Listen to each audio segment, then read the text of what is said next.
दोस्तों आज के इस वीडियो में हम आहड़ सभ्यता से जुड़े हुए प्रश्नों की बात करेंगे। साथ ही इनसे जुड़े हुए फैक्ट्स की भी चर्चा करेंगे।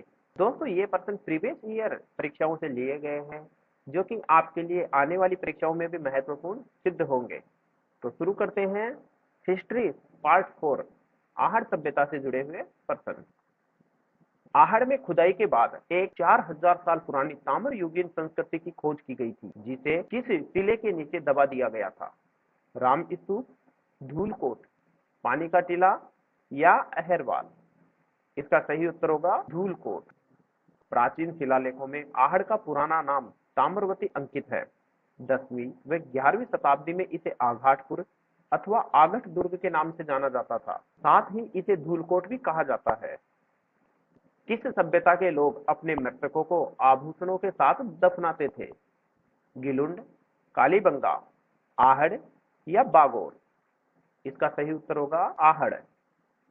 आहड़ सभ्यता के लोग अपने मृतकों को गहनों व आभूषणों के साथ दफनाते थे जो इनके मृत्यु के बाद भी जीवन की अवधारणा का समर्थक होने का प्रमाण है।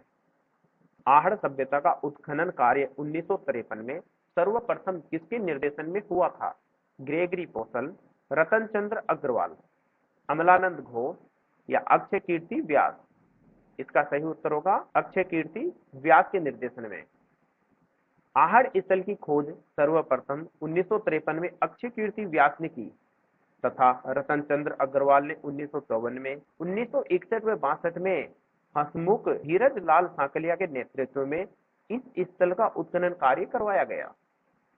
आहड़ सभ्यता किस बेसिन में स्थित है? यमुना, बनास, चंबल या लूनी? इसका सही उत्तर होगा बनास बेसिन में। उदयपुर के बनास बेसिन में आयर या बेचड़ नदी के किनारे धूलकोट के नीचे आहड़ का पुराना कस्बा दबा हुआ है जहां से ताम्रयुगीन सभ्यता के अवशेष प्राप्त हुए हैं। इसे बनास नदी घाटी सभ्यता या बनास संस्कृति भी कहा जाता है। पूरा स्थल आहड़ से प्राप्त प्राचीन अवशेष संबंधित है कांस्य युग से, लोह युग से, ताम्र पाषाण युग से या पूरा पाषाण युग से? इसका सही उत्तर होगा ताम्र पाषाण युग से पूरा स्थल आहड़ से प्राप्त प्राचीन अवशेष संबंधित है। राजस्थान की कौन सी सभ्यता बनास, बेड़क, गंभीरी और कोठारी नदियों के तटों और घाटियों में फैली हुई थी? कालीबंगा, गणेश्वर, आहड़ या बेराट? इसका सही उत्तर होगा आहड़ सभ्यता राजस्थान में बनास, बेड़क, गंभीरी व कोठारी नदियों के तटों व घाटियों में फैली हुई थी। निम्न में से कौन सा प्राचीन स्थल व उत्खननकर्ता सुमेलित नहीं है? बेराट दयाराम साहनी, आहड़ एस.सी. जैन, कालीबंगा अमलानंद घोष या बागोर वी.एन. मिश्रा? इसका सही उत्तर होगा आहड़ एस.पी. जैन। यह सुमेलित नहीं है। इसके अलावा अन्य सभी विकल्प सुमेलित है। आहड़ स्थल की खोज सर्वप्रथम 1953 में अक्षय कीर्ति व्यास ने की तथा रतन चंद्र अग्रवाल ने 1954 में की थी।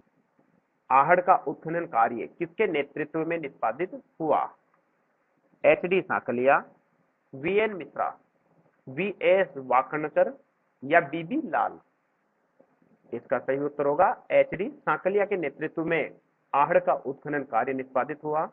1961 से 62 ईस्वी में हसमुख धीरज लाल सांकलिया के नेतृत्व में आहड़ सभ्यता का उत्खनन करवाया गया। निम्नलिखित जिलों में से किस जिले में आहड़ संस्कृति के अवशेष मिले हैं? चित्तौड़, बांसवाड़ा, उदयपुर या राजसमंद? इसका सही उत्तर होगा उदयपुर से आहड़ संस्कृति के अवशेष मिले हैं।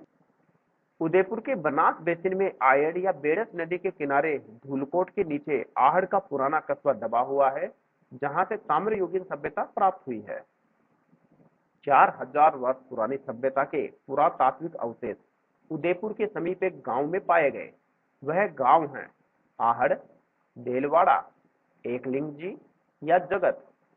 इसका सही उत्तर होगा आहड़। 4000 वर्ष पुरानी सभ्यता के पुरातात्विक अवशेष उदयपुर के समीप आहड़ गांव से प्राप्त हुए हैं।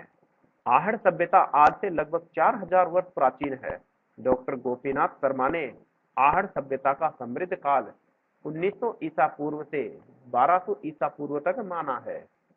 कौन सा राजस्थान की आहड़ व बनास संस्कृति का प्रमुख स्थल नहीं है? गिलुंड, ओझियाना, बालाथल या लोथल? इसका सही उत्तर होगा लोथल। लोथल आहड़ व बनास संस्कृति का प्रमुख केंद्र नहीं है, बाकी अन्य तीन विकल्प आहड़ व बनास संस्कृति से जुड़े हुए हैं, जबकि लोथल गुजरात में स्थित है। कौन सा कथन सही है? गणेश्वर एक उत्खनन स्थल नहीं है, बैरहाट एक ग्राम्य संस्कृति केंद्र था, कालीबंगा लोह युगीन संस्कृति का एक उदाहरण था, या आहड़ वासियों का महत्वपूर्ण व्यवसाय अयस्क तांबे को गलाना तथा ताम्र वस्तुएं बनाना था। इसका सही उत्तर होगा विकल्प डी, यानी कि विकल्प डी सही है। ऑप्शन डी के अनुसार आहड़ वासी ताम्र धातु कर्मी थे। यहाँ ताम्र उपकरण, बर्तन, काले व लाल रंग के मृद भांड प्राप्त हुए हैं। आहड़ वासियों का महत्वपूर्ण व्यवसाय अयस्क तांबे को गलाना तथा ताम्र वस्तुएं बनाना था। अनाज रखने के बड़े मृद भांड, जिन्हें गोरे व कोट कहा जाता था, किस प्राचीन सभ्यता से प्राप्त हुए हैं? ओझियाना, जोधपुरा, कालीबंगा या आहड़?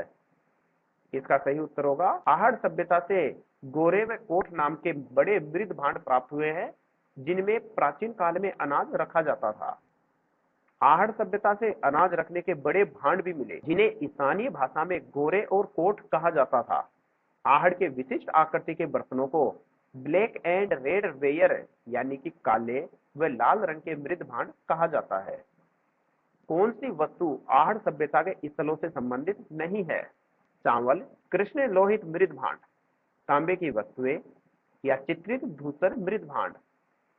इसका सही उत्तर होगा चित्रित धूसर मृद भांड आहड़ सभ्यता से संबंधित नहीं है, जबकि चावल, कृष्ण लोहित मृद भांड और तांबे की वस्तुएं आहड़ सभ्यता से संबंधित है। आहड़ के उत्खनन से प्राप्त कौन सी सामग्री बाह्य संपर्कों का संकेत देती है? ताम्र उपकरण, सेल खड़ी, लेपिस लाजुली या टेराकोटा मनके?